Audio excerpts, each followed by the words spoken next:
tigilan niyo ho kaming gamitin. Kasi ano na ho tayo, wag po tayo magpaka-plastic dito. Wag niyong pagtakpan yung mga mali niyo. Sagutin niyo yung GAA at saka yung BICAM.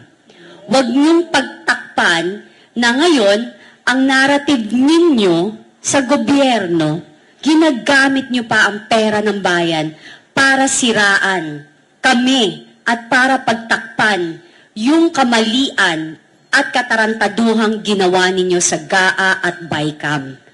Kaya kami ngayon, yung inyong nilalatag nyo dito sa harapan, yung naratibo ninyo is fake news. Ano po bang mas fake doon sa mga blanco sa BICAM? Sagutin nyo yan. Kasi kaban ng bayan yan at swelduhan ho kayo ng mamamayang Pilipino. Wala ho kayong karapatang iwasan yan. At gawan nyo ng storya, yung katulad namin, at papalabasin nyo kami ang masama. Babalik ako, thinkers are doers.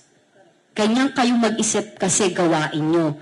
Pati ang impeachment ni VP Sara, kating-kati kayong gawin kasi you want to cover up yung mga mali nyo.